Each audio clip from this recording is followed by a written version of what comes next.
विश्वासजी काय सांगाल तुम्ही स्वतः रस्त्यावर उतरून काँक्रिटीकरण तोडायला सुरुवात केलेली जी झाडाला लागून असलेले आहेत का? तुम्ही बघता आता या झाडामध्ये ते पूर्ण आरसीसी सिमेंट वगैरे टाकून पॅक केलेलं आहे. ज्यावेळी हे गटर बनवताना जेसीबीने त्या पूर्ण मुळं मोकळी केली आहेत. गेले 4 वर्ष भाजपचे प्रशासक बसून हे सत्तेमध्ये आहेत आणि आज ते हे अमित साटम ते मृत्युमुखी पडलेल्या लोकांच्यावरती हसतायत. त्यांना लाज वाटायला पाहिजे की आपण काय करतो. आणि ते स्वतः तर ह्या महानगरपालिकेमध्ये हे नाही आहेत, तर त्यांनी ते बोलायलाच नाही पाहिजे होतं की हे असं असं आहे म्हणून. आणि या भ्रष्टाचारासाठीच फक्त हे रोड काँक्रिटीकरण केलेलं आहे यांनी, सरकारने. अ, झाडाचे जे काँक्रिटीकरण आहे हे आता कुठेतरी नवीन रोड बनवलेलं दिसून येत आहे, मात्र मुद्दामून कॉन्ट्रॅक्टर कडून हे काँक्रिटीकरण केलेलं आहे काय कॉन्ट्रॅक्टर कडून? हो, झाडाची कत्तल करण्यासाठी मुद्दामून काँक्रिटीकरण करून घेतलेलं आहे ते. आणि झाडं याच्यामुळेच मरतायत. संपूर्ण तुम्ही बघितलं मुंबईमध्ये, तर याच्यामुळे झाडांचं हे मुळं आहेत ना, ते कमजोर होऊन झाडं पडतात पावसामुळे.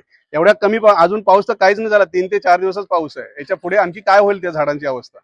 बांधकाम तेच झालं ना. प्रशासनाला काय निर्देश देणार आहे आणि हे कोणामुळे इतकं हे यांनी जर लवकरात लवकर नाही ती मुळं मोकळी केली, तर आम्ही मोठं आंदोलन करू आणि आम्ही स्वतः ती झाडाची मुळं मोकळी करू.